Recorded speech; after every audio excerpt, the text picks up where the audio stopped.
going on, people? We are Tottenham TV, back here for another fan show for you guys, or should I say another hour or two of Tottenham therapy, because I think the Spurs fans definitely need it today after what we had to witness on that football pitch today. I mean, we played well for about 15 minutes in the first half, maybe 5-10 minutes in the second half towards the end.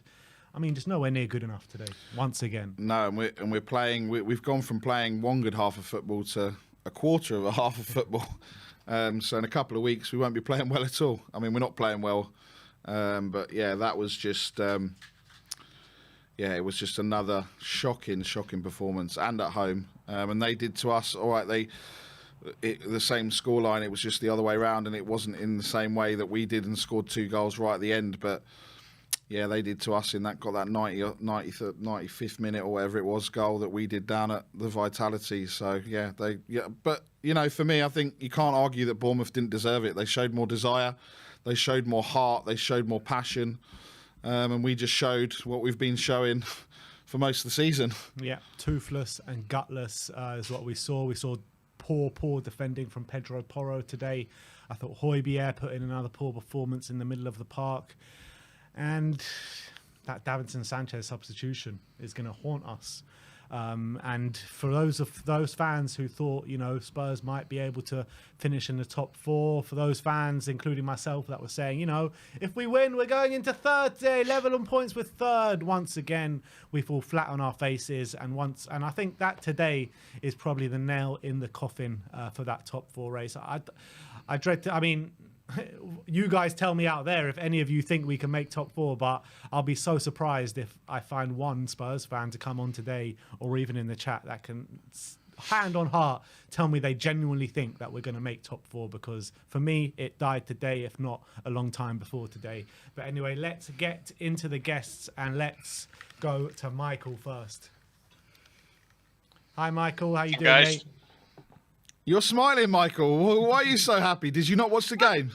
Yeah, so of course I watched the game, but why would I get myself down over it? Mate, like it's, I'm not going to ruin my weekend with that, right? I'm going to be happy. I promise.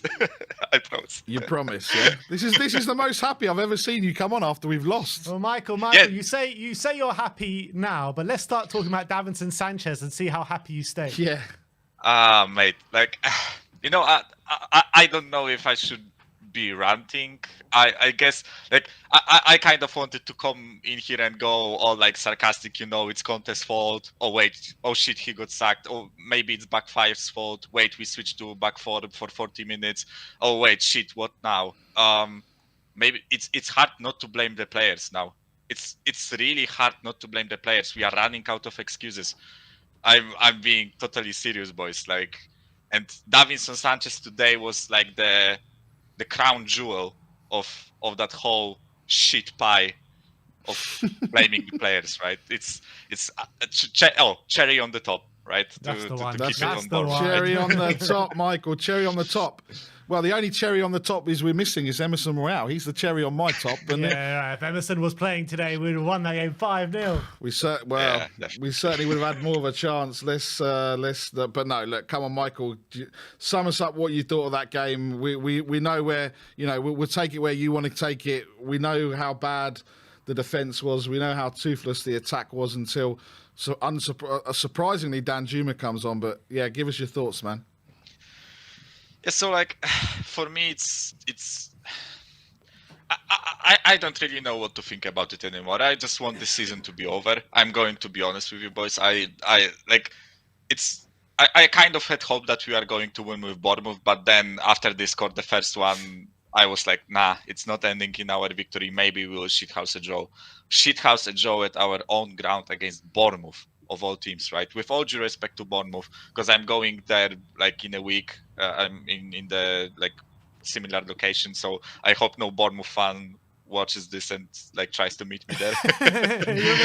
You're gonna be spotted, mate.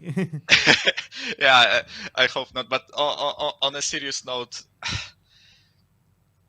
it's just I think the attack was toothless, but they were toothless, but they scored 2 goals. Like it's hard for me to like expect them to score 3, 4, 5 goals a game, right?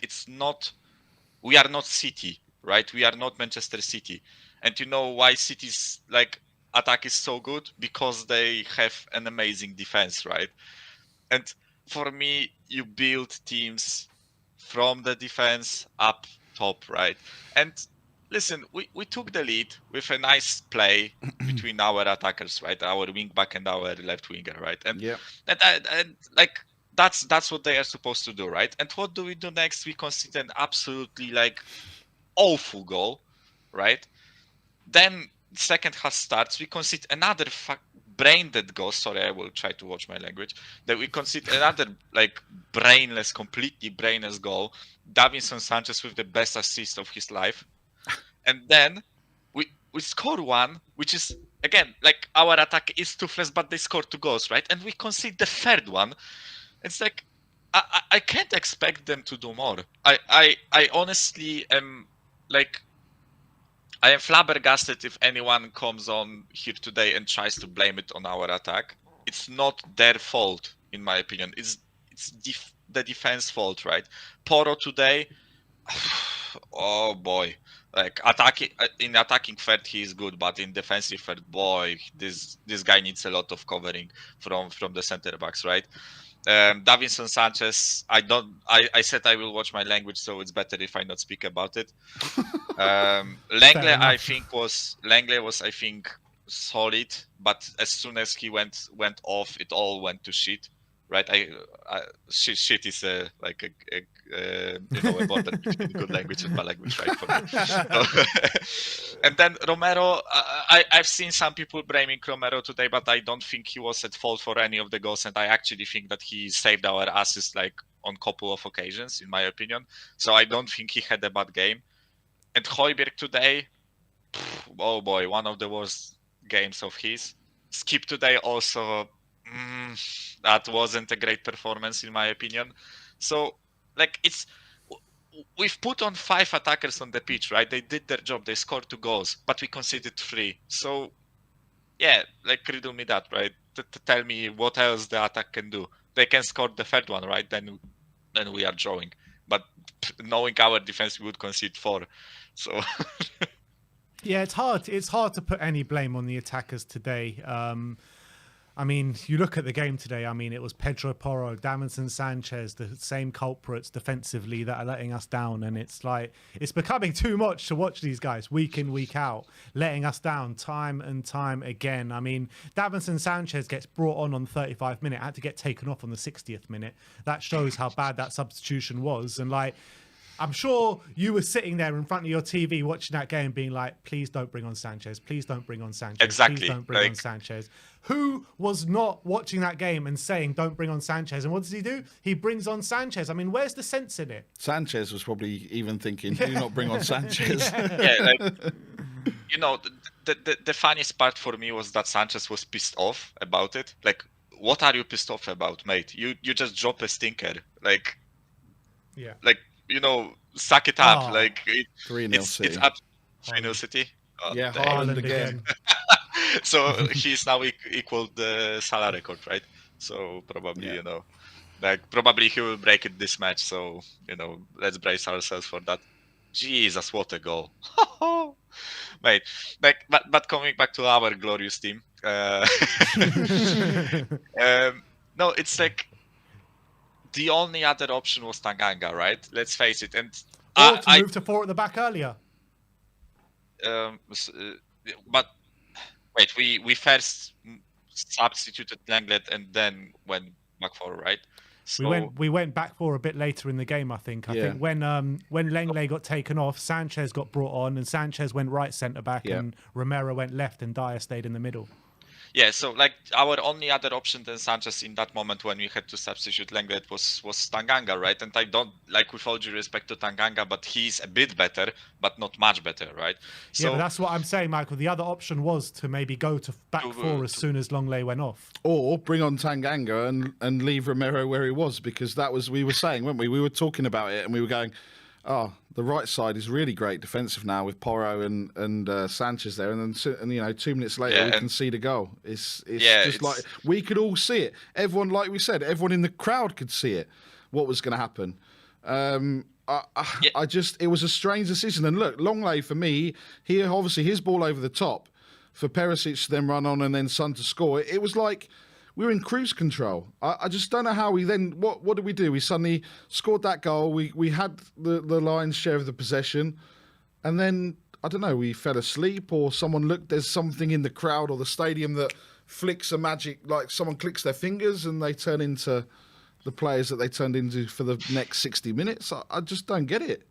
Yeah, it's just for me. It's lack of confidence and concentration for me. Like, what else can you like blame it on? I know those players aren't the best, but come on, like, if they were focused, they were committed, they like seriously wanted to win that game, right? If they seriously were like serious, then I don't think we are conceding 3 goals. Like.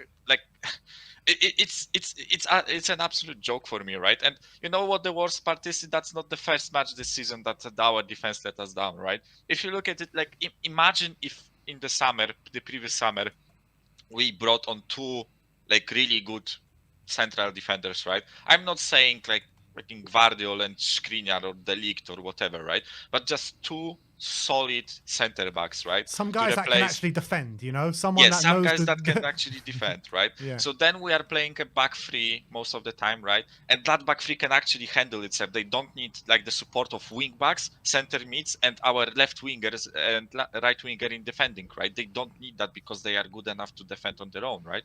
So like in that situation, if we have solid like defense, this formation can be much more like forward thinking, right? But we play this absolutely like dross shit football because we have to, because our defense is so bad that we have to cover for them, and we still concede 3 goals. We still concede 3 goals even though we play like 9 men behind the ball when we are defending, or 10 men behind the ball when we are defending, right? It's an absolute joke, guys. I don't know how many more times we as fans all can say this defense is not good enough, right? It's just not good enough, and like I'm tired of repeating myself. But whether you want to blame it on the system, on players, on the ownership, everyone takes like some part of the shit pie that I described with a cherry on top, which is Sanchez, right? Everyone takes a part of that shit pie. Our like recruitment team should know that this defense is not good enough. Our managers should like try to maybe offset it somehow, right? But I don't think it's plausible with the players that we have, right? Our players, they should like be better. Just focus. Just be better, right? Some of those players we know can actually perform in certain games, right? And listen, I won't blame them if they concede like, I don't know, 3 goals to Manchester City, right? Or 4 goals to Manchester City, because they are absolutely brilliant, right? But you can't tell me that even Dyer and, Sanchez, like, they aren't somewhere deep down there good enough to not concede 3 goals to Bournemouth at home. Like, Michael, I've been telling myself that after the Mura losses, the Sheffield United losses, all these losses against terrible teams. I'm telling myself, surely these players are good enough to beat these kind of teams. But when it keeps happening consistently, maybe they're not.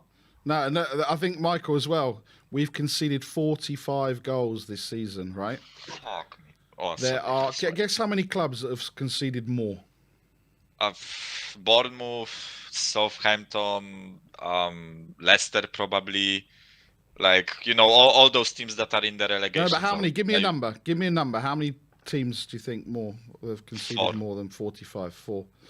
It's other than Bournemouth, us, Bournemouth, Leeds, Everton, Forest, Leicester, Southampton. So 6. Okay, 6. Okay, so like, and us, right? And us, yeah.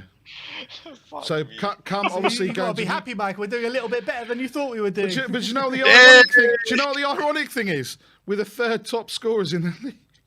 3rd top goal scorers. Yeah, 57. Yeah, like only Arsenal and City have better attacks statistically than us, right? Like riddle me that. Like, how we are not winning this game with the 3rd best offense in the league, right? It's it's an absolute joke. But again, as I said, how many times can we repeat that, right? All I hope for is that whoever is the manager, whoever like comes in the summer, whichever system we play, that we fix this defense, finally like invest in central defenders, and maybe then just maybe we can actually have like some hope for something maybe next season, right? Because like I'm not gonna lie, I expected a win today, right?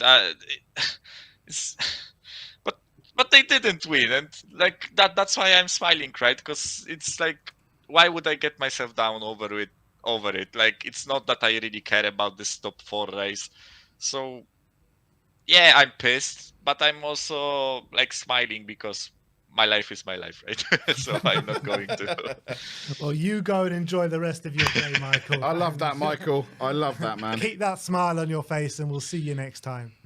Yeah, love you guys. Love speaking with you, and yeah, thanks for giving me a chance to like, Always. give my opinions. Big up, Michael. And, Thanks for coming on. Always welcome. Speak to you soon, mate. All right, let's keep going, and I'm not even going to bother asking him. Oh, let's just my go to God. Brian Daigle. Here we go. Brian, What's take up, it away, people? my friend. Listen, mate, just to say a few things because thankfully I didn't watch the game. I went to the protests, did that How with. was that?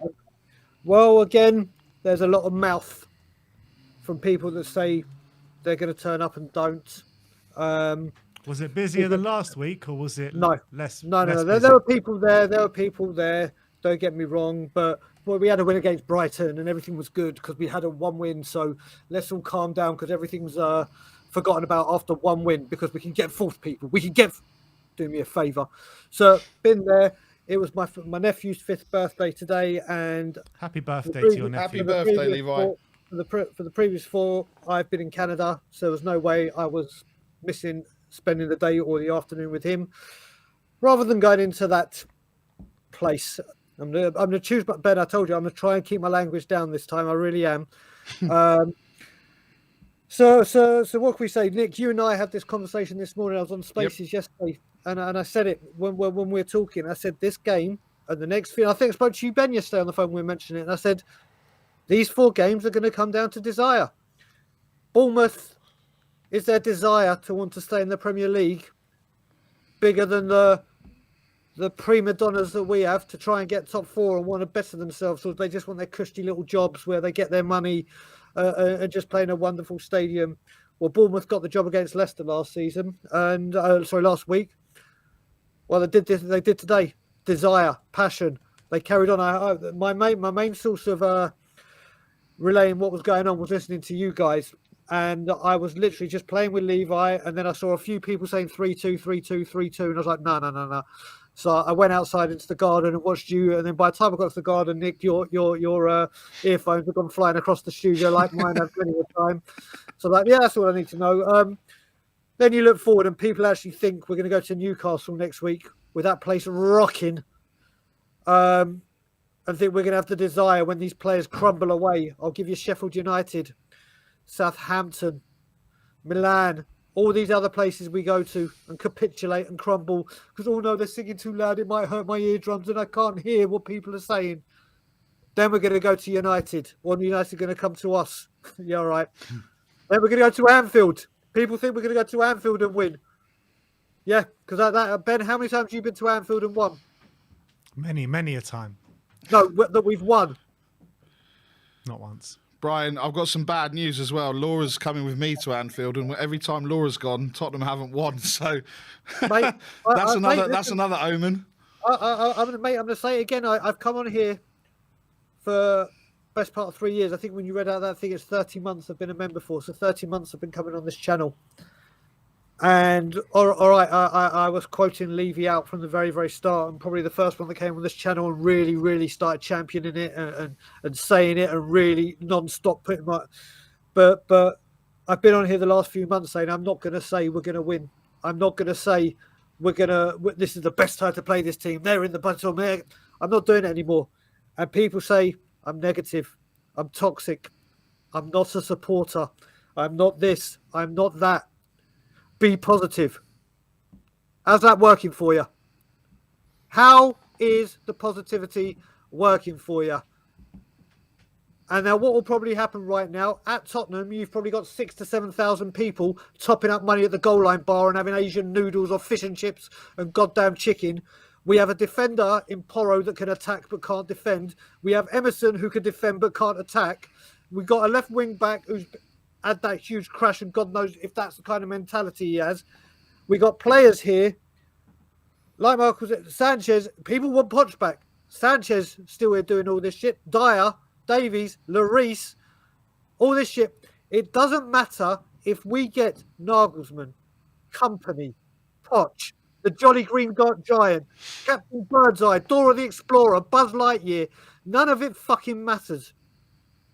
Because this keeps happening time and time again. How can you be at home to Bournemouth when you're gunning for the Champions League? Newcastle have dropped points. There's your advantage again. The hard work's been done. Let's step up. Let's make an impact. Again, whenever these players have a glimmer of a chance to say, right, we're in this race, we're going to do it, they do this. They do this. But it's okay. It's okay. Let's all be happy and go, do you know what? We're fourth, and we've got Beyonce come in, and we've got the go-kart, and everything's positive. Don't worry, Lloris is a captain. He's the captain. He's won a World Cup. He's a mess. He's a mess. But Brian, I don't know where you're seeing all these positive fans. I haven't seen a positive fan for a very long mate, time. Trust me, if you go onto my Twitter feed, or when I come on, and obviously you're and we're speaking, I'm the negative one. I'm toxic. I don't support Tottenham. I've seen, mate, there are still people there that go, yeah, top four, we're going to do it. This is just a blip. Don't worry, we'll sort it out. Like they were all saying at the beginning of the season when we click. Just wait for Tottenham to click, because when we click, that'll be great. Can someone let me know when that's going to happen? I don't believe there's genuinely a Spurs fan over the last couple of weeks that thinks, hand on heart, we're going to get top four. They had to be trolls. You know, but Ben, you need to. I'm not just saying to dig you. You need to take a closer look at Twitter, mate. I know Twitter is a toxic and whatever you want to say it. And look, but just because a few people on Twitter say something, that doesn't mean that represents what the fan base think. Yeah, that 100%. I'm completely right. I'm completely right, because apparently it works that way when I'm in the minority when it comes to wanting change at this club. Apparently, because only 20 or 30 or whatever, or 60, 70 people turn up. Apparently, we're the only ones that want it. When I know for a fact, Brian, I've just been going back the results from the start of the year. Yep. How we beat Man City, how we beat West Ham, how we beat Chelsea, how we beat Brighton last week.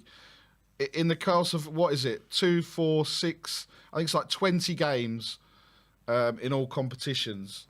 We've won 9 of them. That's not even 50%. And obviously some of them were a Preston North End, a Portsmouth in the FA Cup, so you can take that out of it. I think in the last 10 games we won 2 or 3 games. It's relegation form, isn't it? Nick, you look at it as well. I was with you in the studio when we lost to Milan, when we lost to Sheffield United, and I went on those rants and said what I said and stand by what I said. And mate, it goes on. Listen, I don't understand. Let's talk about the squad we have. What has Pape Matar got to do to get back in the team? He was superb. I think Brian, today, everyone's calling about what's Danjuma got to get to start a game.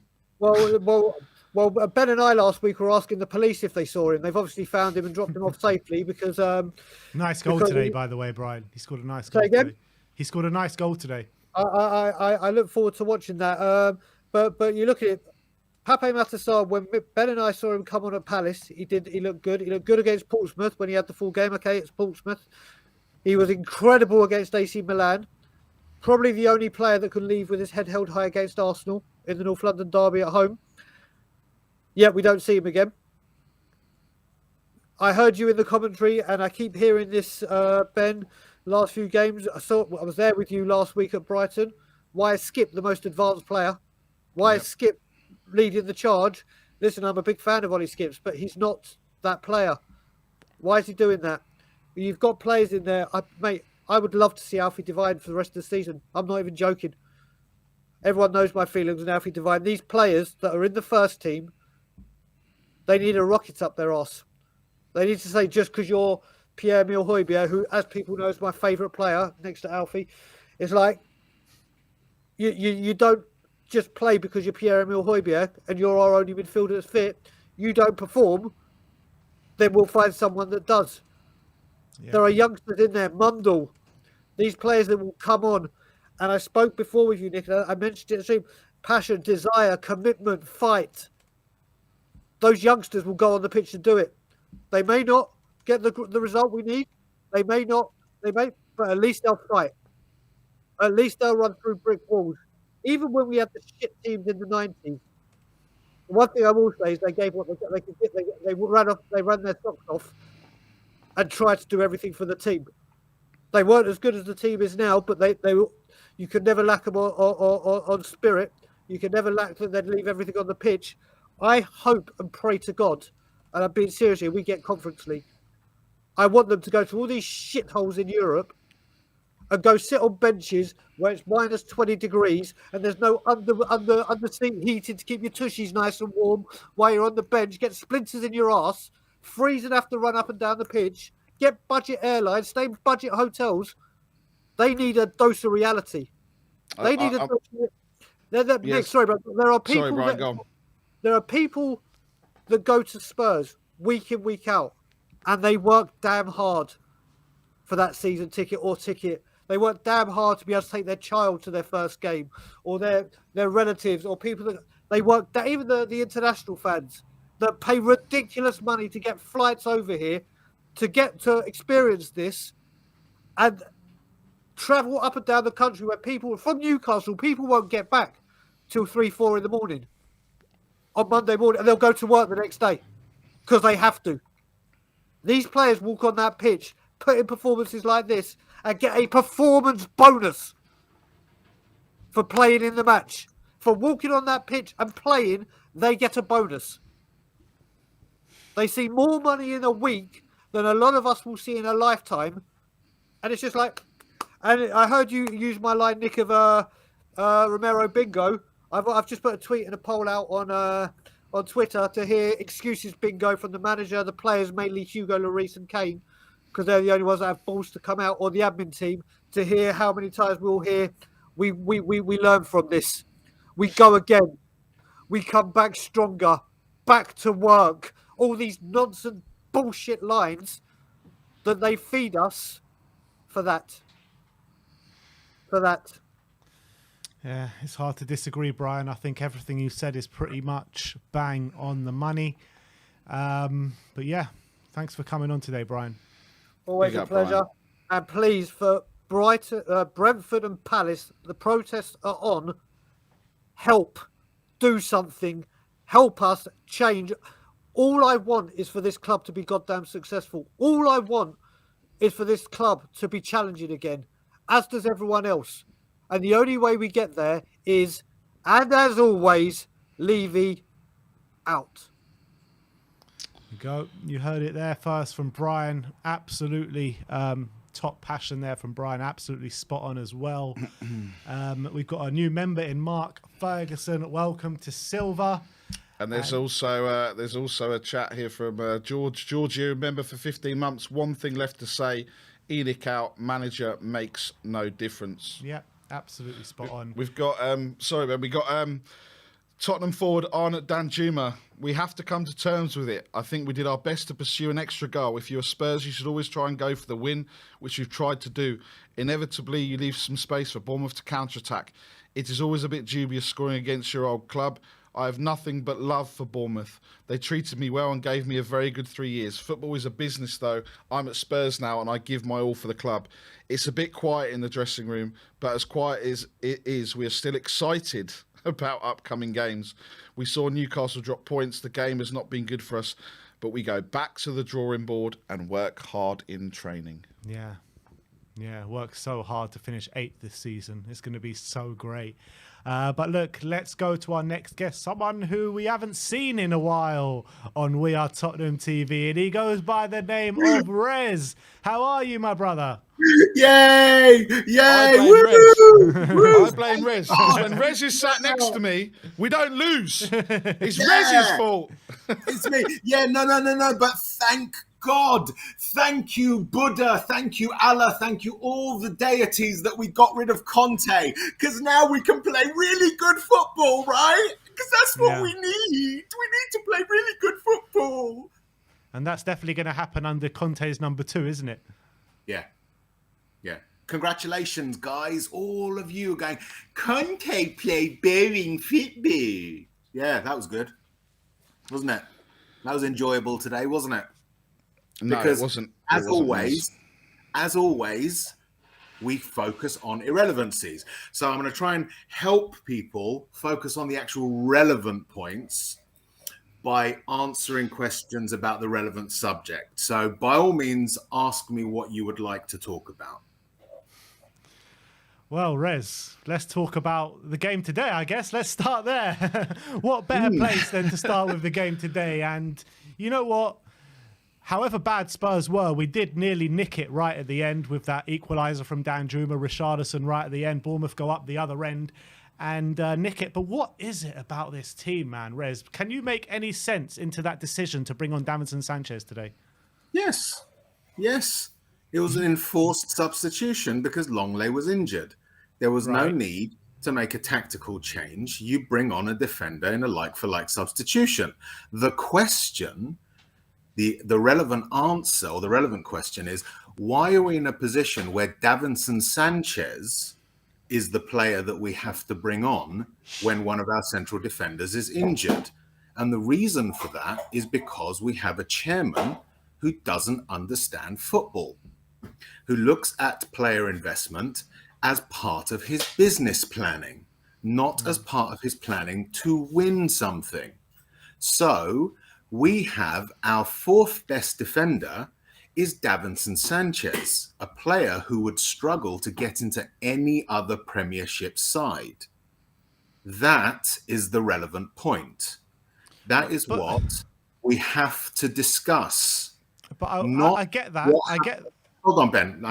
I do need to say this. This is why I did that sarcastic opening about getting rid of Conte, because we as a fan base, we sit here after a bad result, after a good result, after any result, in between results, talking about this player should do that, this manager should do that, that manager was this player could do this for us, instead of focusing on the biggest drag factor, the only drag factor that exists in this club, which a number of us have been saying, for some of us for a long time, and that is the ownership of this club.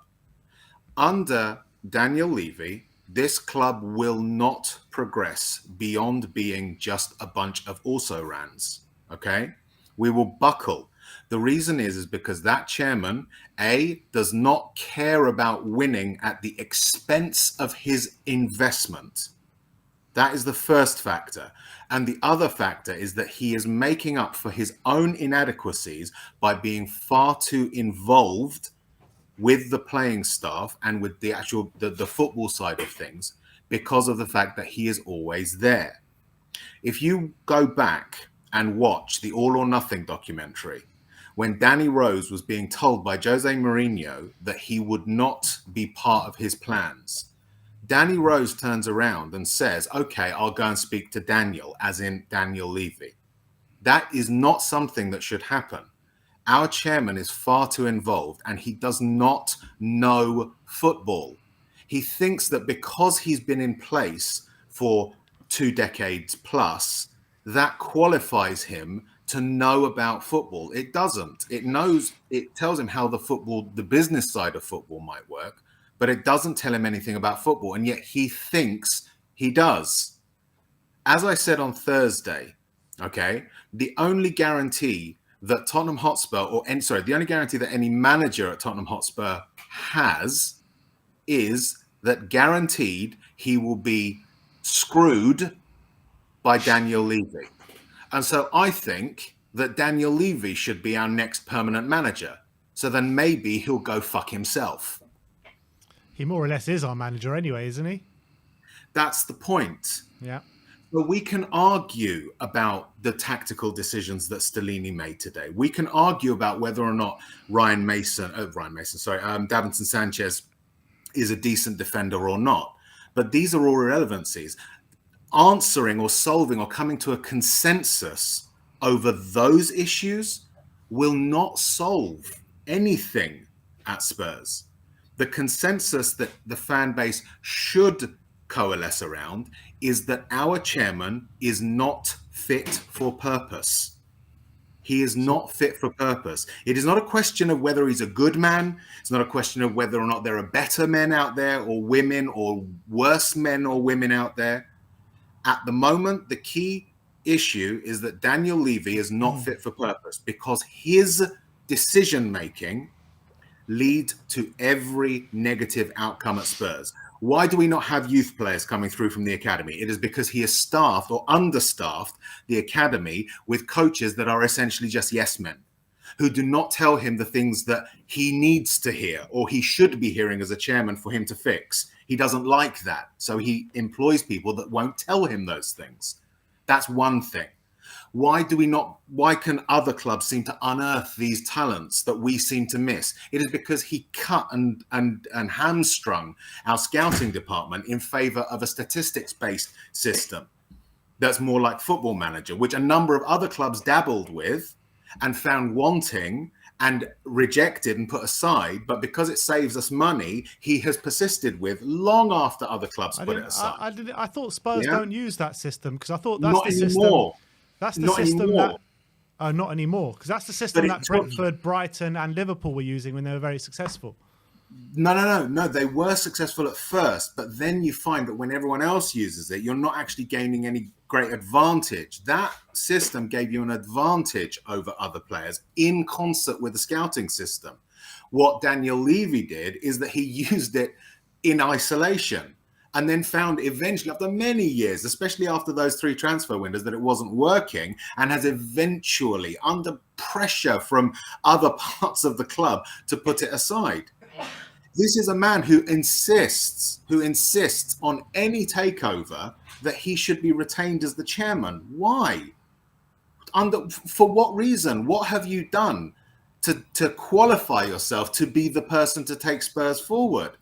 You know, there are a lot of streamers out there who keep talking about accountability and the idea that, you know, a manager should be held accountable or a player should be held accountable. Okay, how about holding the chairman accountable? Who is he actually accountable to?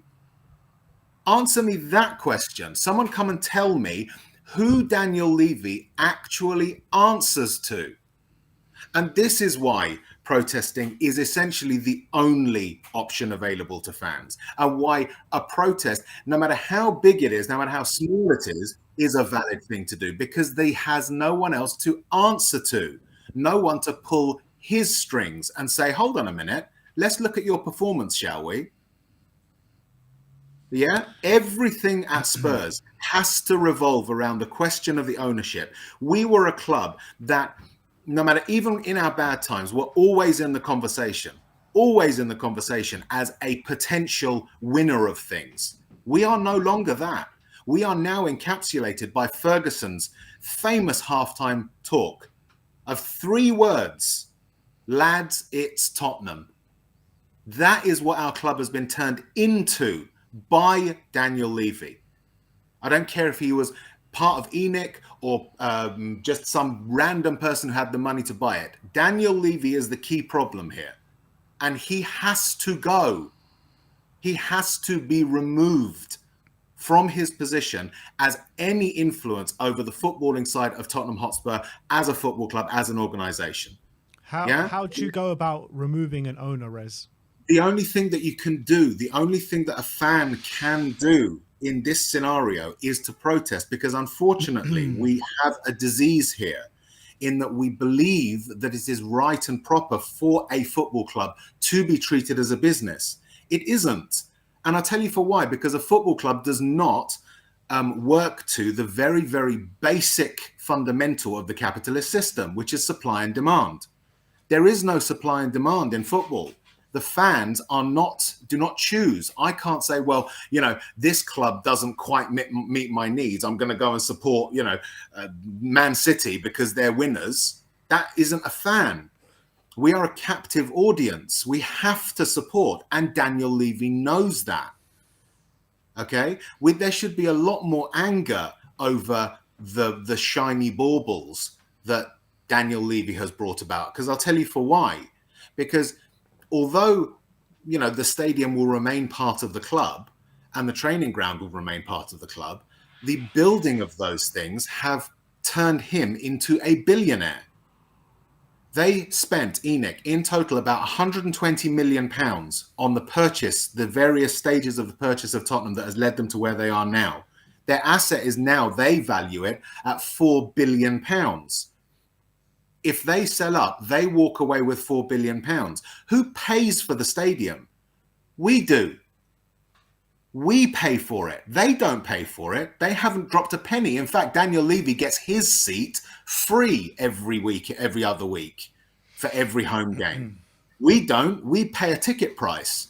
And then that ticket price is what is used to pay off the stadium. But he still walks away with his profit. Okay, fine. That's the capitalist system. And we might be happy with that. But the fact that he is generating wealth through our money means that we should have a say in things, not be treated like customers, not be labeled legacy fans. Yeah? Rez, just some breaking news coming out from Hugo Lloris from Charlie Eccleshare. It started earlier. It's when he came on the pitch. I've never seen this in my career. I feel really bad for Davinson. He's a teammate, he's a friend, and he's been fighting for this club for many years now, and it's just sad. The story is sad for the club, for the fans, for the player. It's something you don't want to see in football. And also, Stellini commented as well on the booing of Davinson Sanchez. I understand it's a tough moment for everyone, and we have to analyse this moment. Everyone needs to analyse how important it is to support the player.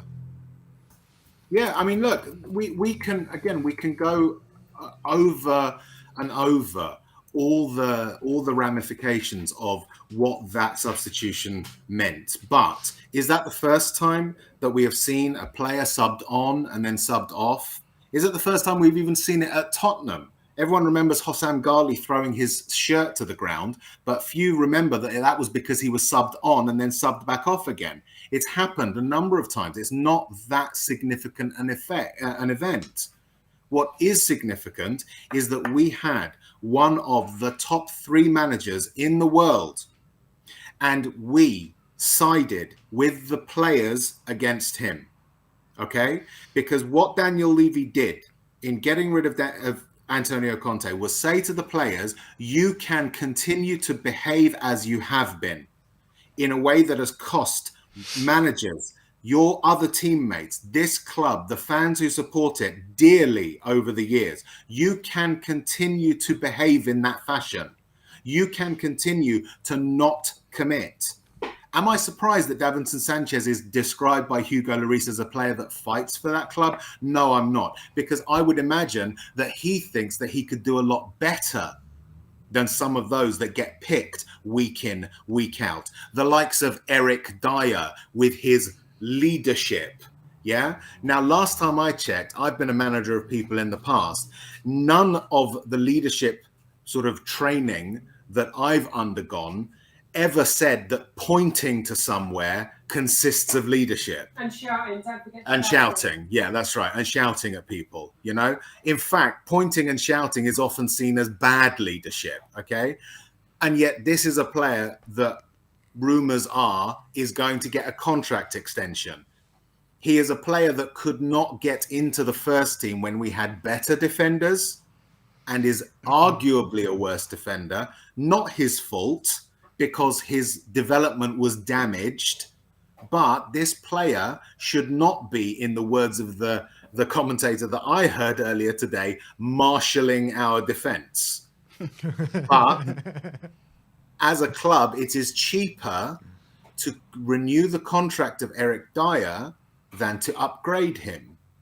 And so that is what we do. We go and do the cheap option to ensure return on investment. That is Daniel Levy's fault. Not Eric Dyer's, not Antonio Conte's, not Christian Stellini's, not Jose Mourinho's, not Maurizio Pochettino's, not Tim Sherwood's, Andre Villas-Boas, Harry Redknapp, all of the managers that have come and gone under the stewardship of Daniel Levy. It's not their fault. It's not even the players' fault. It is his fault. And he has got to be rid. We've got to get rid of him out of this club if we can. I'm not saying we can. We might not be able to, but we should, at every opportunity, make it known that he is not welcome anymore. There you go, Rez. Absolutely spot on, to be honest, for the most part of what you're saying. But thank you for coming on today, my friend. Pleasure, my friend. Have a good one, guys. Take care. Big up. And to you.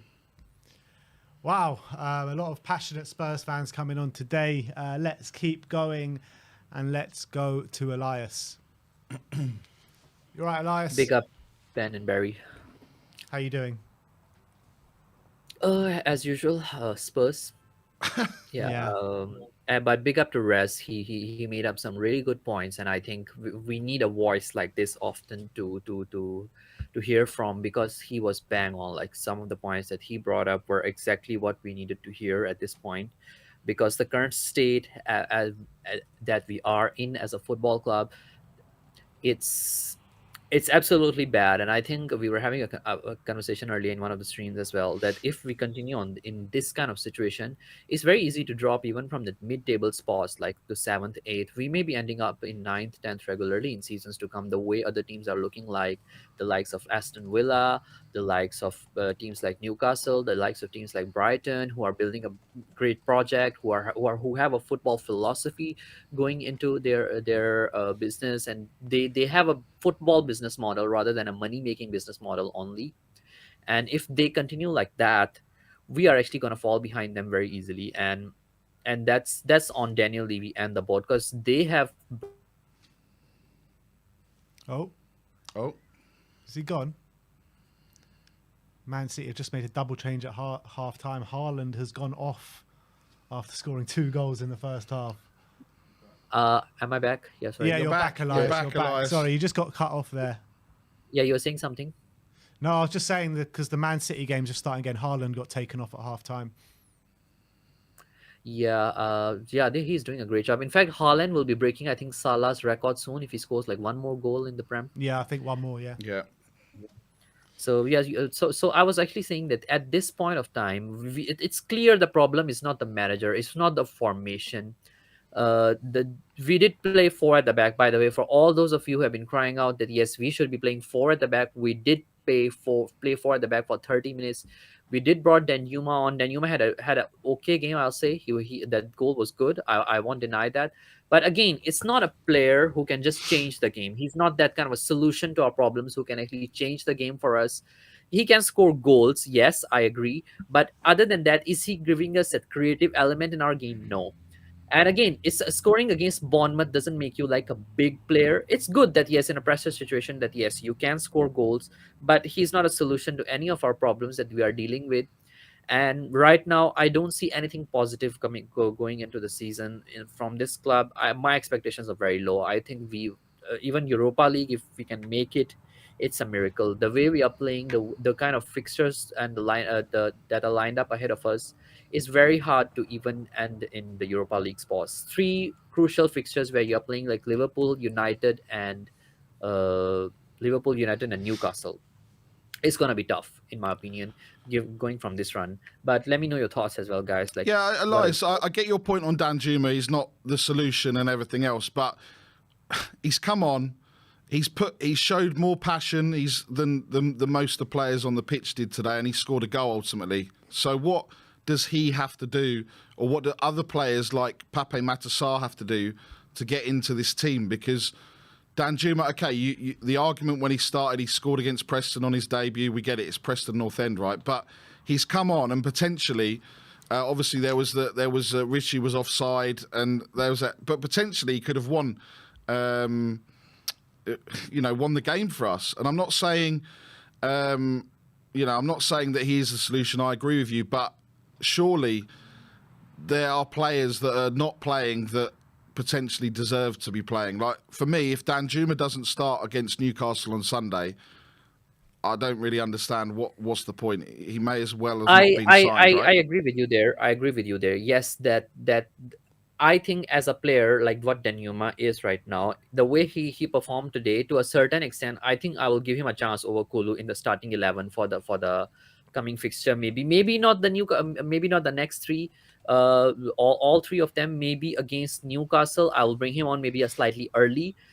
Because currently it could be that one-off performances or one-off banger. I don't think his performance was that great to still earn a regular starting 11 spot, but maybe now you know that yes, he's doing well. Maybe bring him on slightly early, like rather than starting him in the starting 11, or rather than bring him on at the 80th minute, bring him on as a 60th minute and see if he can change things. I agree. I would do that. Maybe drop one of the forwards who is not doing well, like let's say if it's Kulu, if it's Sun, either one of them who is not doing well, drop them off at the 60th minute. Bring in someone like Danjuma, bring in Richarlison, see if they can do. Because lately, they have done some rather decent performances. I won't say that they have been consistent. They are giving you, they're providing the solutions. They are perfect fit for the system, but they can fit into that system. I won't discount that particular factor. Because it would be a bit unfair. And I mean, I know that some of these fans are calling me deluded actually for saying that, saying this particular thing. I am stating reality right now. You start your regular, consistently good players, and I think the current starting 11 that we have is the most consistent and the best starting 11 that we can put up right now. You can't put a player like Danjuma regularly into a starting 11 in crucial games like Newcastle, Man United, Liverpool, on the basis of a performance that they had against a team like Bournemouth. Bournemouth is no good team. They are not even in like top five. They are a relegation team. Like guys, do you all realize they just came from relegation, and losing to them is a disgrace, is an embarrassment. And if we are celebrating Danjuma's performance against Bournemouth as a factor to make him a starting 11 player, it's an embarrassment in my opinion. Yeah, Okay. but Elias, I get that, right? I completely get what you're saying. But the fact of the matter is, players like Kulusevski, they haven't performed in a while. Never mind who we play against. Poor opposition, good opposition, it doesn't matter. They're not performing at the moment. So isn't it the definition of insanity to keep playing these same players that are not performing at the moment, as well as Pierre and Højbjerg and Skip, to be honest, in the middle of the park? Why hasn't Pape Matar got more of a nod? These players like Danjuma and Pape Matar, they've got players in those positions that are not playing well at all. So why do they keep getting the nod instead of these players? It doesn't make sense to me. I think we need to see that all these players, they have a certain level of potential. We all know that Højbjerg's potential or Højbjerg's level of play is definitely higher than that of Pape Matar. It's definitely higher than that of Skip as well. It's definitely higher than that of any other midfielder who is at least fit right now in our club. The same goes for Kulusevski as well. His potential, or what we have seen in the past from him, is definitely higher than that of Danjuma. Now, but that doesn't make that yes, they must stay in the starting 11. But we also know that Sarr can only offer up to something. I think we as fans, when we think of that, yes, we should be giving a chance to Skip, to someone like Sarr, to someone like Danjuma. We think of it from a very from a point of view of a change, because this was not working. We must change this. We need to see the probability factor as well. That what's the high likely chance that at least Sarr would perform that better than Højbjerg, or he can add in something better than Højbjerg, definitely. Because when we look at Højbjerg, we expect from him that sort of performances that he was having at the beginning of the season. I agree that currently he's not having those kind of better performances or those kind of consistent performances. But still, I don't think that Sarr can offer something significantly better than Højbjerg. You can still bring in Sarr in as at like, let's say 60th minute, 70th minute, test him. How is he doing? But in Premier League, you do need to consider that probability factor very highly as well. Okay, Elias, I get that, but Sarr and Skip played in the San Siro and played a great, together they put in a dominant performance as a duo. So I get what you're saying, but just sitting there and saying, look, if we were sitting there and saying Kulu for me, as we thought the last couple of games he was coming back into a bit of form, I don't think he did anything special. I would argue that Danjuma did more than Kulu in the time that Danjuma had on the pitch, right? So I think this is the point that I think we're trying to make, is that for me, yes, we've only got the choice of really in that midfield is Sarr, Skip, and Højbjerg, right? But Sarr and Skip, for me, have played better in the AC Milan game in the San Siro than Skip and Højbjerg have had. Skip's probably, out of the two, Skip's probably been the most consistent. I'm not saying that that's great because, you know, obviously he scored against Chelsea, and the last few games he's been the most kind of forward player, right? So why do we not give it a go? I get your point based on how they have been playing or how they should play. It probably is the best 11 players, right? But at what point do we say, you're not playing well, mate, you need to be on the bench? And the kind of the final question I've got for you, Elias, we were talking about Emerson Royale being the second best defender at the club, and you laughed. Are you laughing now? Because I'd go as far as saying he's probably up there with Romero, because Romero today, that Cruyff turn, oh my word, that was horrendous. So look, you must see it now that Emerson Royale is a far better defender than Pedro Porro. Please. But you do know he's a wing back, right? And what's the job of wing back? I understand that, Elias, but the point is, when he's played Emerson Royale, we know Emerson Royale is a better defender than Pedro Porro. And on today's performance, if you're talking about defending, only defending. Yeah. I'm talking about only defending. I'm not talking about Porro is a better player. So why don't we? I mean, this is what I was. If Emerson Royale wasn't injured, and I was saying this a few weeks ago, I would have played Emerson Royale at right wing back and put Porro in Kulusevski's position. But we don't have that. Horrible idea. We don't have that. Horrible idea. I tell you why. Our team is not capable of playing better from the left flank. Today, I saw that our play and our tactics are very much relying on the right side, and we try to build on from the right side. Most of the time, if we try to do that from the left, it's a horrible idea. I think putting Porro there would be horrible. You're wasting an attacking opportunity that you can have on a right. Maybe I might put Emerson on the left rather than on the right, because to me, the left side today was just wasted. They were not doing anything, in my opinion. And but the left side, I know long lay to Perisic to Son, no? That was the only goal. But most of the time, if you look at it, we were trying to build from the right side. That's another problem as well. Left side actually can do better, in my opinion. They can do better given their attacking capabilities, but they are not capitalizing on our tactics, are not capitalizing on that as well. So it is a problem. But also the other issue that I have with this whole system is that our players are the ones that are not capable enough of executing these tactics. I don't think is a managerial issue. Is a formation issue. We did try 4 at the back today as well, and I think we all saw how bad that 4 at the back is. The amount of mistakes that 4 at the back made. Oh my word, really, seriously. If anybody still thinks that 4 at the back is a solution, we did play 4 at the back for more than 30 minutes, by the way, guys. It's not a solution. But I agree with you, Barry. In this current team, if Emerson Royale would be in, I would play him over Perisic, but not over Porro. Or Elias, not on the right side. Let me ask you this question. You said 3 at the back, 5 at the back is still the way to go. Longley, if he's out for extended amount of time with Ben Davies out as well, does that mean Davinson Sanchez comes in for the foreseeable future? Oh God, save us, seriously. I mean, I hate that guy, and I've been saying that. I don't want to say that I hate that guy, like I have something personal about him or anything to do with him, with whatever.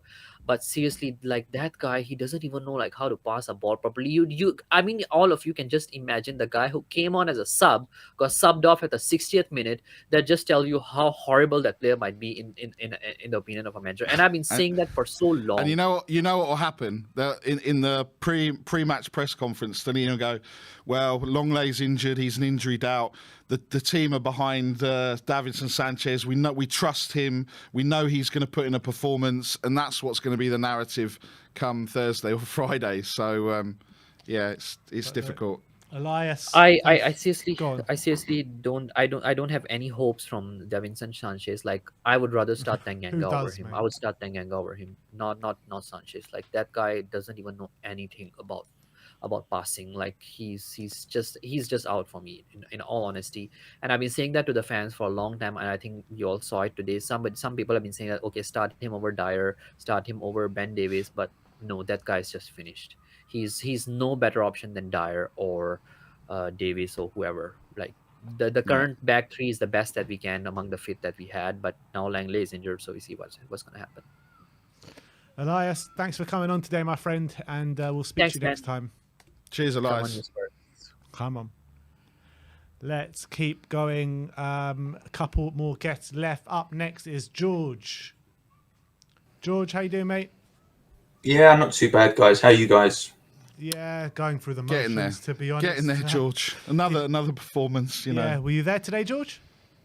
No, guys. Basically, I mean, I want to give you guys a bit of a rest. I'm going to keep it pretty short and sweet. I've not gone to games for a while now. It's I've found the whole. I think Sim asked me a few months back, you know, if there's an element of disengagement on my part, and I think there is now. I just think the sacking of Conte just shows to me that, you know, the club's ambition is pretty low at all levels. It's pretty much depressed the hell out of me regarding Tottenham. I mean, my feelings have sort of been pretty much submerged. I try and you know, you try and go with optimism to each game, but it's a real struggle. So I've just been selling my tickets on exchange. Really, it's ever since the AC Milan game, I think. Are you renewing, George? Do you know what? I probably will renew, simply because there's a certain level of camaraderie I've got with the people who I sit with, and you know, it's. I don't know. I mean, listen. I'll be quite frank. I don't think Europe is somewhere where we should be. I think as a club, and I'm just sort of leading on to sort of my reasoning for sort of what, you know, what you're saying about renewing. So my expectation would be that if we were to get to Conference League or Europa League, I wouldn't buy any of those tickets. I don't think, as a club, our ambition warrants us being in those competitions.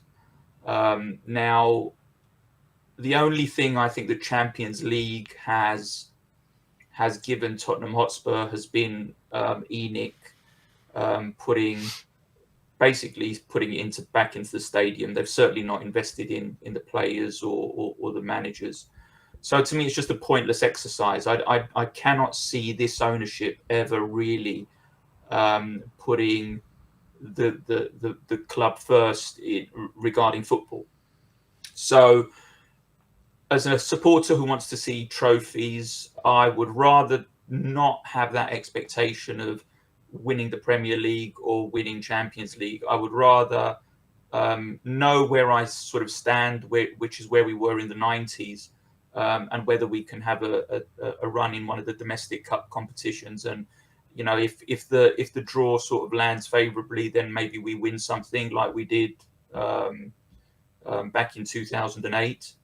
And that's saying something, really. If that's going to be the club's level of ambition, I don't want to fool myself. I'm not about to go and support another club. You know, Tottenham Hotspur is where my heart is, and unfortunately, we as supporters will get exploited that way by ENIC. Rez actually hit the nail on the head, and that is the supporters have paid for this stadium. I've always come on the channel and said to you all that the elephant in the room, the white elephant in the room, is that stadium, because that is what the intention was from this ownership from the start. It was never to have a successful football team.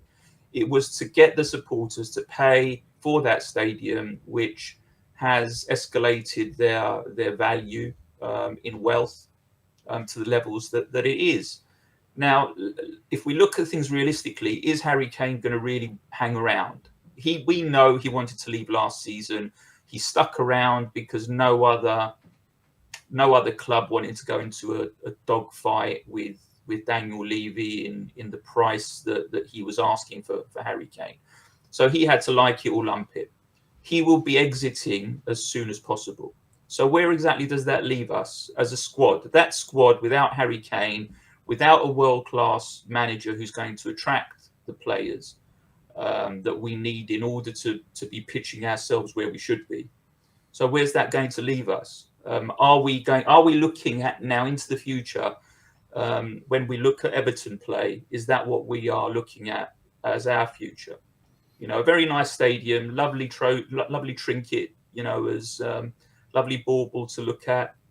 You know, let's go in there, as Rez said, and have our, you know, as Brian said, and, you know, eat our, you know, gourmet dishes and everything else, but with a very dusty, empty trophy cabinet.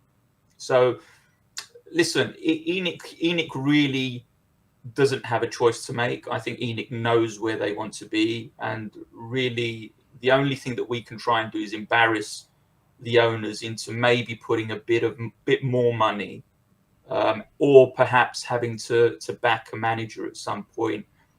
And okay, let's also think about what we say when we say back a manager. Let's back a manager for more than 18 months, or let's back a manager for more than 2 seasons, because it's going to take an awful longer time than that in order to get a successful football team onto a football pitch. And I'm not talking about a successful football team called Manchester City or Liverpool or even Arsenal, because they're showing a damn sight more ambition than we are. I'm talking about just to compete, to try and really win the NFA Cup or a Carabao Cup or whatever you want to call it. So the disengagement has to be shouted loud as possible from that stadium. We've been given this stadium, we're going to turn up in it, but the supporters have to scream and shout and make it embarrassing for these owners each and every time we play a football match. We can't let them just walk all over us in the way that this has happened over the last few seasons with, you know, oh, Poch wasn't good enough. You know, he wasn't able to get us the results, so we sack him. Oh, Jose, you know, a week before a cup final, he's not good enough either. We've got to sack him. Oh, you know what? Conte, he just complains too much. And, you know, he calls out the owners. So, you know what? He's got to go as well. So where exactly do we stop with this before we actually say to ourselves that this squad of players, when you look at players like Eric Dyer and Ben Davies, God bless them, you know, for what they were when they first contributed to the team and the club and everything else, fantastic. But they haven't been doing it over the last few seasons, and would be lying and conning ourselves to say that the current team on that pitch can compete with the likes of Manchester United and Newcastle at the moment. They can't. And if all we want is a cup final each year of a North London derby or a derby against Chelsea, if that's all we want, then let us just continue the way we are and not really have that ambition of trying to play in Europe and everything else, because, you know, it's killing us as supporters. But George, you talk about you know, for the need for fans to voice their discontent at the stadium, which I completely agree with.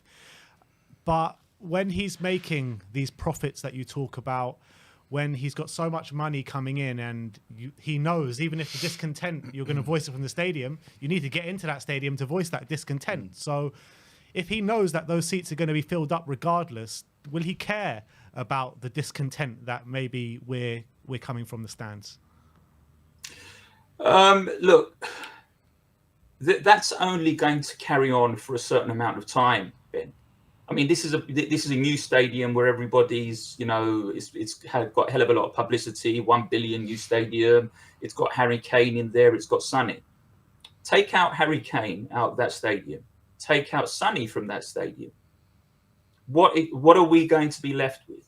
Because to replace those two players, let's be realistic, is going to cost you in excess of 200 million. And I'm probably suppressing that figure. So that's 200 million in transfer fees. Forget the wages that you're going to need to entice players of that level for supporters to go and watch these games. Now, Ben, you guys, I don't know if you can remember the 90s at White Hart Lane.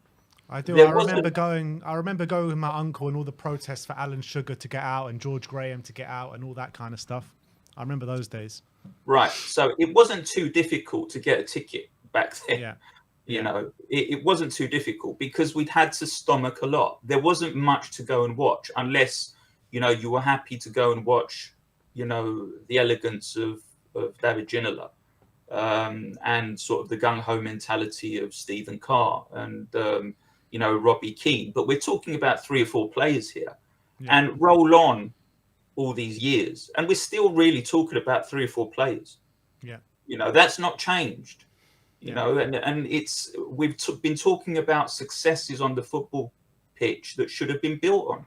Our run in the Champions League fetched a hell of a lot of money, a hell of a lot of money. But of course, if you decide to sack a manager every 2 seasons, where are you going to get the consistency from in order for a model of success to be built? So unless I'm really missing something, every successful Premier League team has had an element of consistency. But of course, it seems to be that the board at Tottenham Hotspur know far better than any manager or anybody else in the football world. Yeah. You know, they seem to feel that the right way to succeed is to follow a model which they've been following for the last 22 years, which has been a failure. Where you know, where do you want to start? Where do you want to finish with all of this? Because they took over, they sacked George Graham, you know, 8 or 9 days before a semi-final against Arsenal. And since that decision, it has been one gaffe after another. Now, they'll argue and they'll say, well, you know, excuse me, but that's not what our balance sheet and P&L says. And as an accountant, I can actually understand that. But when your fundamental customer, if you want to call them that, is looking for success on a football pitch, and you have really run roughshod over the last quarter of a century almost over us as supporters, simply because of our passion, our loyalty towards our football club, you then begin to think to yourself and say, well, hang on a minute, how much of this really are we going to tolerate? And that will happen sooner or later. That stadium, in respect of football, will start emptying out. The question is, will that stadium be paid off before that ultimately happens? So will we end up having another flash in the pan Champions League run or league run or FA Cup run through sheer luck, because Harry Kane has been a phenomenon that's been lucky?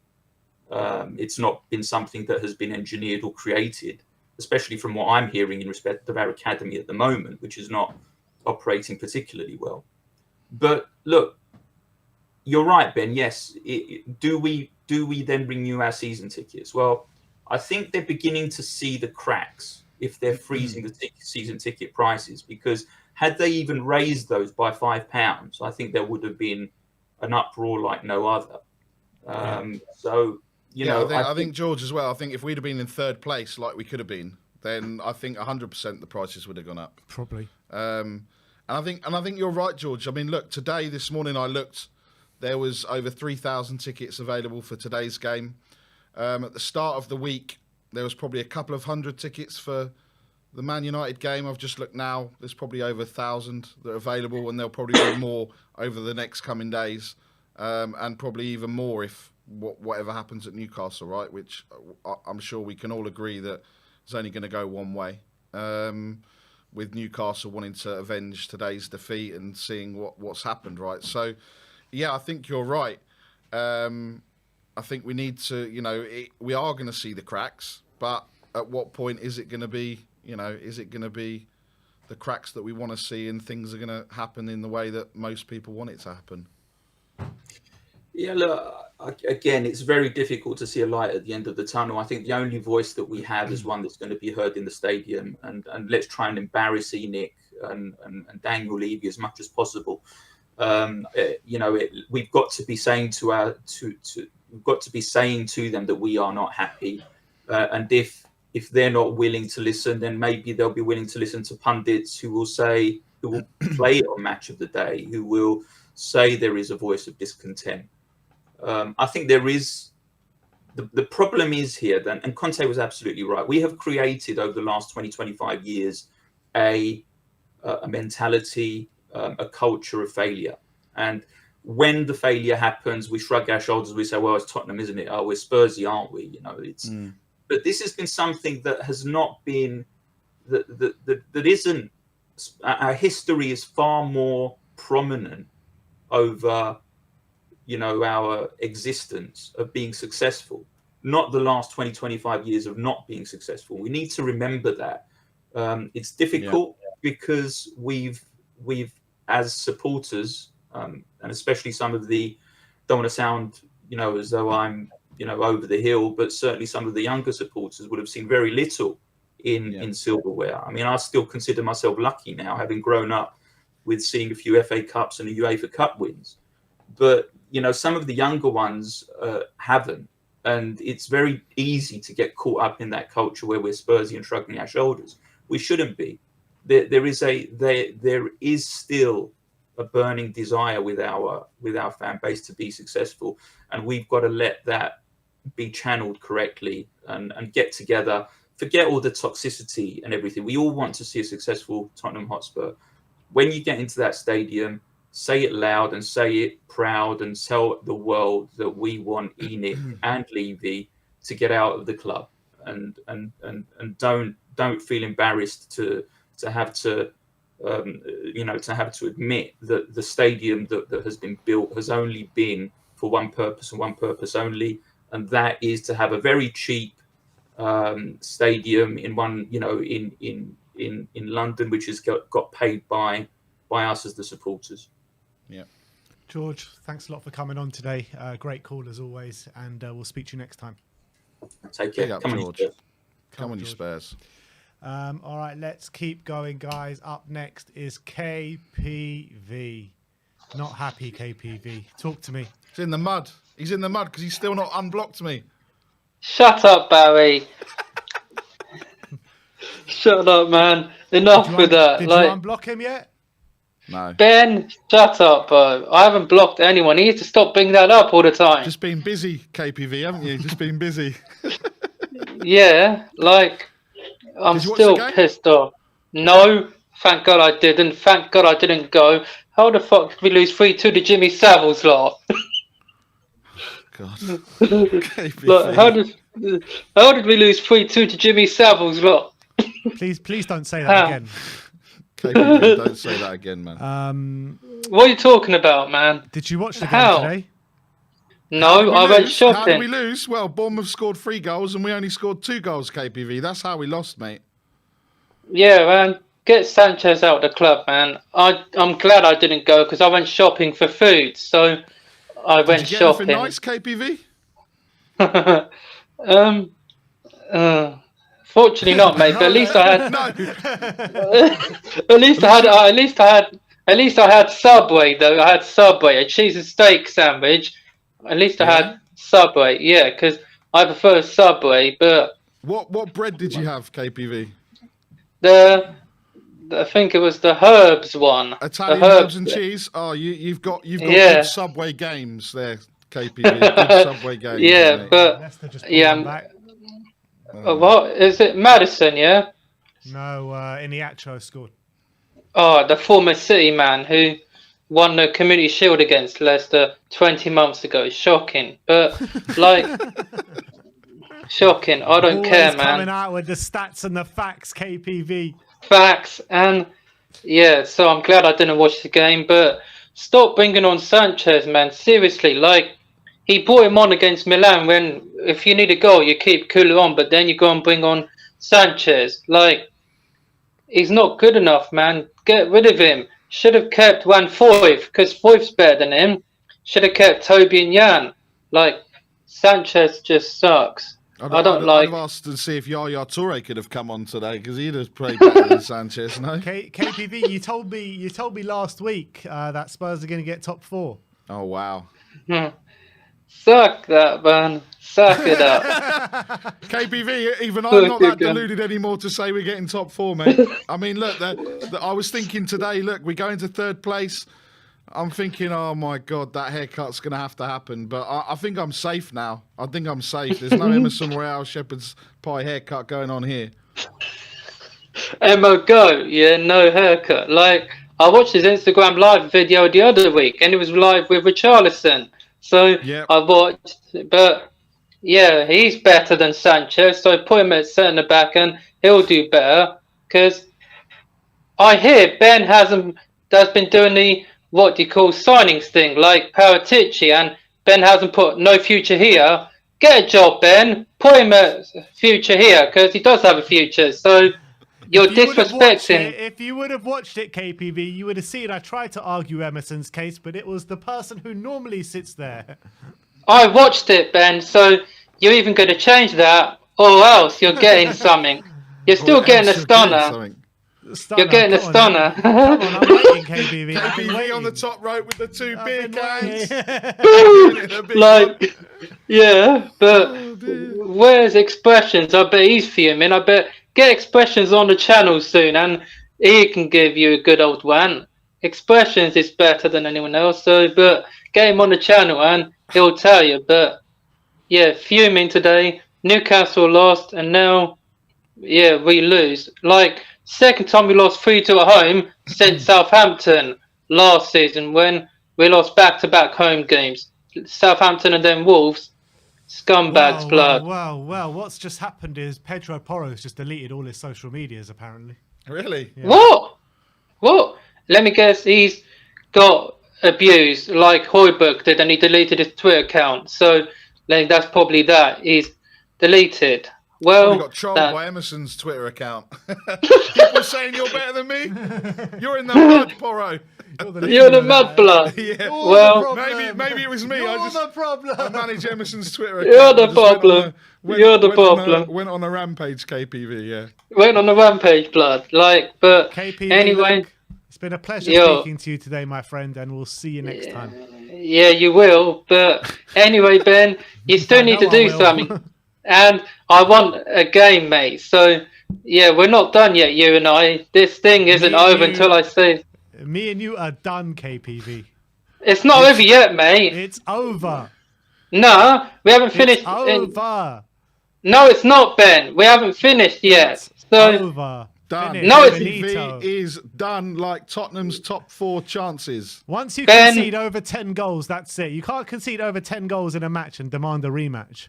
Oh wow, Ben, KPV, we I haven't didn't know finished this. yet, mate. I didn't know this, mate. You we're not conceded done, 10 Ben, goals. okay? Ben, we're not finished, mate. Because, like Triple H said, it's not over, mate. Triple H said it. This is over when I say it's over. So, it ain't done yet, mate. We're not done, okay? I want a rematch. So, I'm done. bring it. Give me Sim then, because I haven't played him yet. Sim. Take him. Take him. You don't want I Sims. want- Sims in the mud today. He doesn't know that I've got Ledley King and Romero, 2 special He does cards in my now. He team. does now, He does KPV. now. He hasn't seen my team though. He hasn't seen my team, my ultimate team, because You I'm. just told him your team. Well, he hasn't seen it. He needs to go on ultimate You team. told him, KPV. He hasn't seen. I haven't sent a Can't picture anymore, yet. KPV, I can't cope. I haven't sent you a picture yet, so I'll send you a my photo and then you'll see it. But anyway, we're not done yet, Ben. You're gonna give me what I want, or else I'm coming for you. So give me what I want, Ben. KPV, I'm waiting for you. I'm waiting for you. Well then, KPV, I'm waiting Benji. for you. Well, everyone, do you want to see KPV versus Ben on FIFA 23 before the season ends? If you do, give me a hell yeah. Give me a hell yeah, people. Give me a hell yeah. I I'm can't listening hear. for the hell yeah. I can't hear it, mate. I can't hear. Well, still shit performance, but Newcastle away. Newcastle away. I don't give a damn. We've only won 4 times and lost once, and that was when Leicester won the league. So, but we've only lost there once. They want revenge. So, but you never know what can happen. But I'm giving up making predictions, as I said on Friday. So I'm taking a gamble in the. No question, no comment. I'm done. KPV, you're getting a lot of no's and hell no's in the comments. Well, Laura's just texted me saying, "Hell yeah, I love KPV." So. Willie Laura, you do realise I'm with Sylvie. I'm with Sylvie. Sorry, darling, but Laura, KPV's with Sylvie, and you're married to me. So you get Hands those off ideas. KPV, Yeah. Laura. hands off, man, because I've He's got a with Sylvie partner. now. And if you don't know, Like, you just get to know. If you don't know, get to know. But anyway, lads, the main event is coming on, so I better not stay on long. But now as well. I'll see you all You during the week. You go get back to Sylvie, KPV. Yeah, go and Thanks, watch I- Penny's Got Talent tonight, mate. thanks for coming on, my friend, and we'll speak to you I next haven't time. seen her, mate. She's not here. She lives far away. So I'm hoping to see her at the summer fair because I might pop the question to her. I might ask her to marry me. So yeah, obviously, Hope she's not but I'm watching, off. KPV. Yeah, I hope he's not watching. Like Sim will Sylvie, be watching.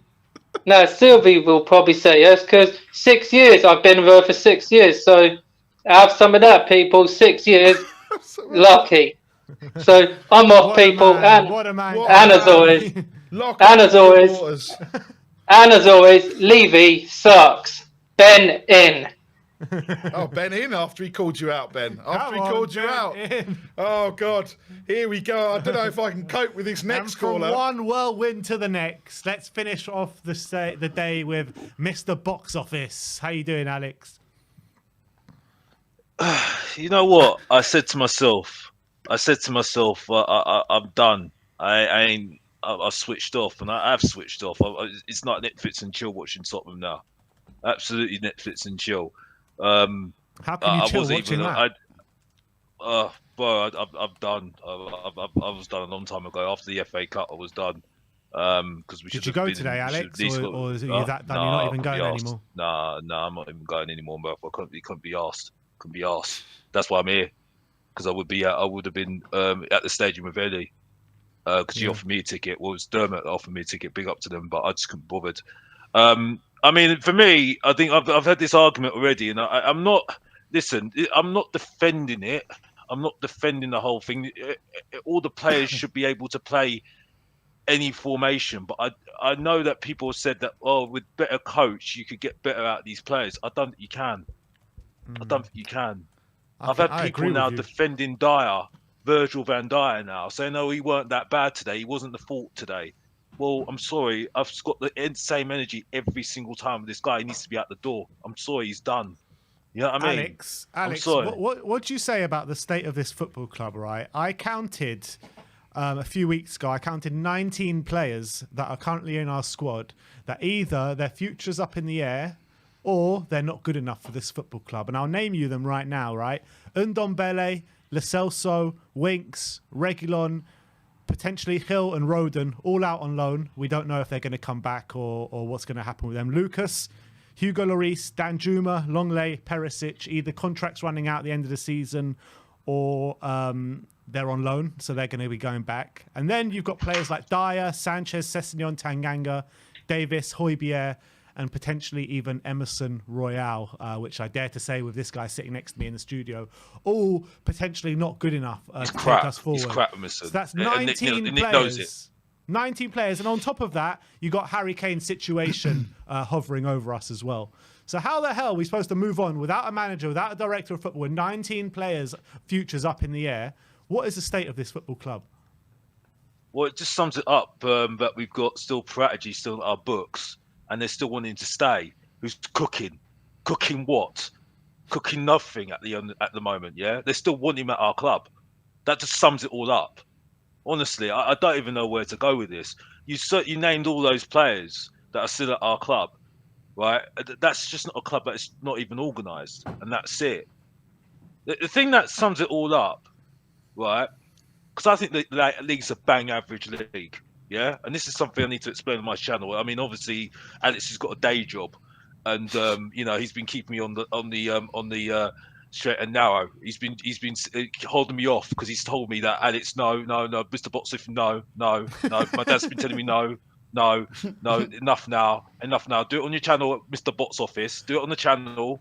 Make yourself known on the channel. Don't go on the other streams, yeah. But today I just had to come and say something because my point is, and before anybody says I'm waffling, I'm not waffling. It's my style. Get over it. You know what I mean?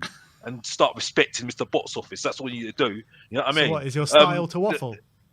No, it's not. It's the style. It's making himself known, Ben. You should know that already. Nick knows it already because I ban it every single time I'm on the stream with him. Cooking Anyway, waffles, but my maybe, point Ben. is, my point being, it's just like, you know, if we had a logical club, we'd be going for championships. That's how bang average this league is. We'd be going for championship like Arsenal are at the moment. Because if you have a good 11, yeah, and an okay manager who's got a system, you could be up there fighting for Champions League, could be fighting for the league. Because look at Arsenal. Look at Arsenal. No one thought Arsenal were going to be anywhere near championship contenders. Nowhere near. Yeah? And people keep on saying that, we've got Man City. You can't do nothing with Man City. Well, they're competing with Man City right now. They were 5th in the league last season. The thing that's even more scary is that we're still 5th and we're so bang average. That's how sad. This is how funny it is, and it's because of only one player, Harry Kane.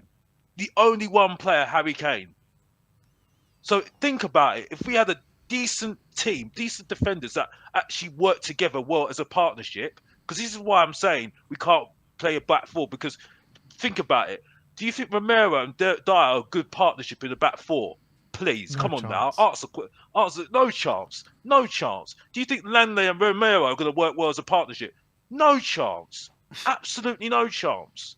Yeah. Do you think Porro and Perisic are going to be good fullbacks? No chance. Absolutely no chance. Where's the creative? Where's the in that midfield? If you play a back four, if you play a midfield of 4, where is it? Because I can't see it. No chance. No chance. You see what I'm saying? And all they say, Bentancur's the next second coming. Yeah, Bentancur's the next second coming. I'll tell you right now, there's a reason why Juventus let him go, bruv. Yeah, because if he was actually that decent, they would not let him go. Because the Juventus don't let go of decent players, bruv. And that's it. It's just that because he replaced Harry Winks, yeah, and he was a little bit more advanced than Højbjerg, I would think he's an absolute world-class player. The only world-class player we've got on our team is Harry Kane. Yeah, and the thing that is going to shock you right now, even though I called him a loser, I think he's staying next season. I think he's actually staying because of personal is that, reasons. Alex, is that because Levy wants 100 million for him, and then he thinks, well, I'll just stay one I more think year that as and leave well. for I free. think that's as well. But I think he actually will sign a contract. I think he actually will sign a new contract. I can't see it, Alex. I cannot see him signing a contract. Listen, Ben, honestly, I think he should just go off and win trophies because he ain't winning trophies at Tottenham, yeah? But the feeling I've got at the moment is that I think he'll stay for next season and I think he might sign that contract or he'll go on a free. Because I don't think he's going at the end of the season. I've got to be honest. I think he's going to go on a free. Yeah. Or maybe even the January before the contract runs out. Yeah, I think so as well. I've got to be honest because I just don't see why he would make. The only thing I'm saying is personal, and I can't go into that because I can only talk about football, and everybody knows why. You know what I mean? We all know why, personal, because what is his great news? Congratulations to him, by the way. Yeah, but yeah, you look, know, he has had another baby, but he had young kids and family when he wanted to go to Manchester over a year ago. So I don't see why it would change now. No. I'm just saying that. Yeah, I think that was the opportunity for him to move, Manchester City. Him going abroad, no way. Absolutely no, I no get way. that. Yeah, 100%. But you know, teams are going to come in. Family, Man United are going to come in potentially. You know, other clubs. I mean, I see Man United probably being his most viable option, to be honest. Yeah, I mean, listen. I would say, yeah, change the system. Yeah, and I think Dan Jimmy looked okay. Again, he looked lively, but again, it looked a bit of a mess. We had to just go broke because Bournemouth were ahead, and we had to do something, didn't we? But look what happened afterwards. The back four looked so open, and look what happened. Oh. Is he still there? think you've crashed, Alex. A leader at defence. He needs a lead. He You're needs a back. leader beside him. A leader beside him to control him, like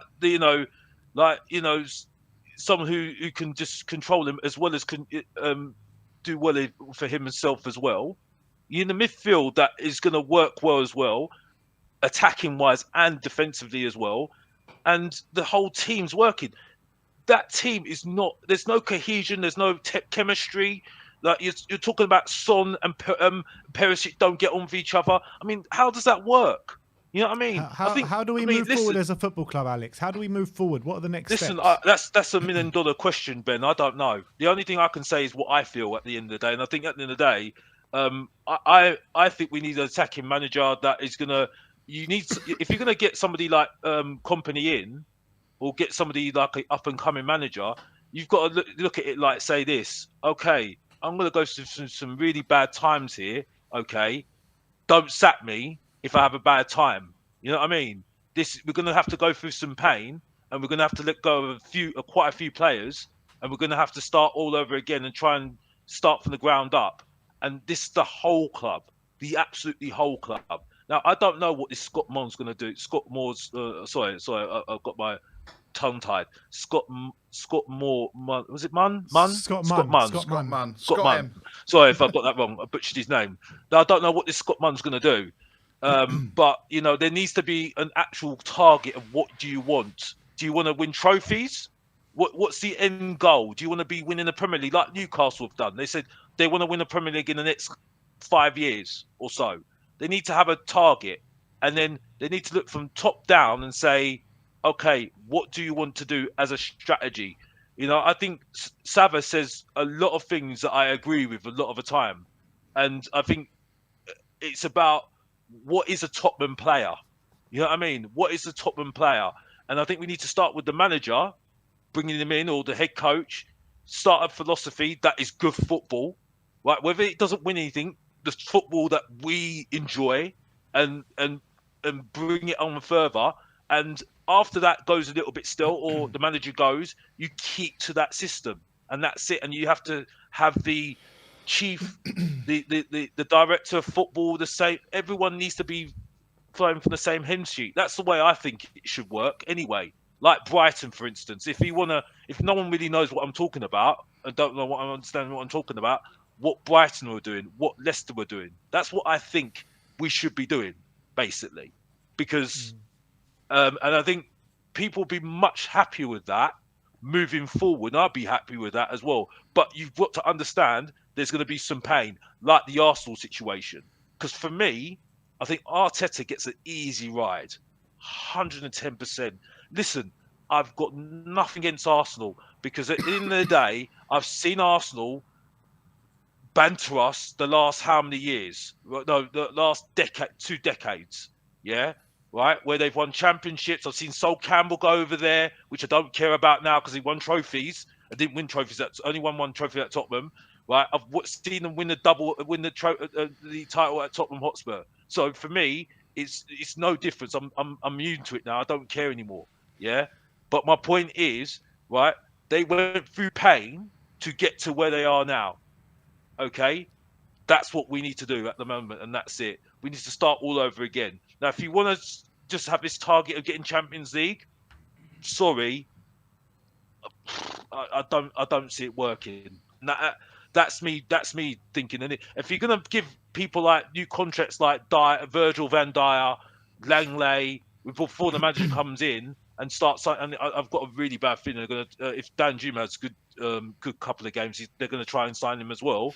I mean, that's just ridiculous, and it's never going to work. It's never going to work. And I've said it before.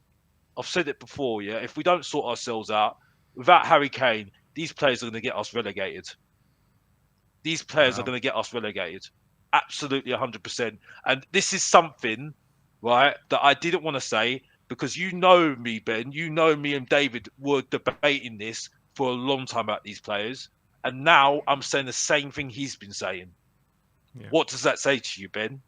And you know this for a fact. Me and David have been battling this all day long. Why am I now saying what David's been saying now? Why did I have to apologise to David about Virgil van Dijk and Sanchez? and Davis, and he was the one that was banging on about this for a long time, and you know this.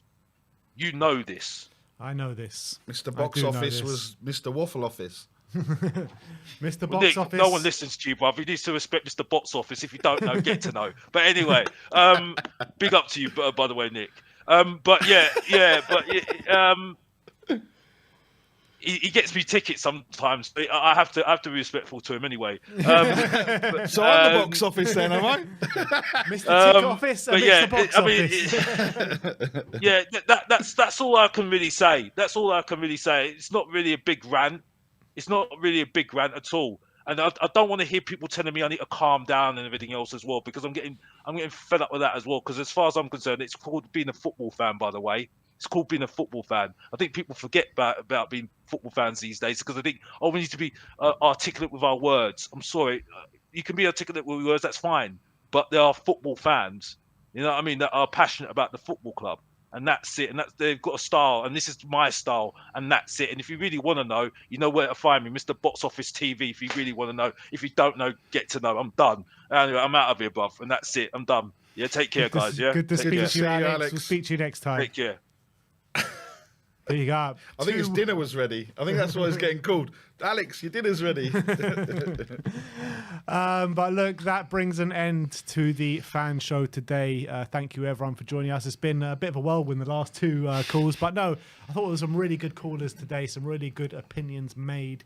And thank you, everyone, for tuning in. And big up to Barry for joining us once again today on another watch along. But we'll see you all very soon. See you back tomorrow to delve even deeper into what happened today on that football pitch at the Tottenham Hotspur Stadium. But like, subscribe, and comment. And as always, Come on, you Spurs.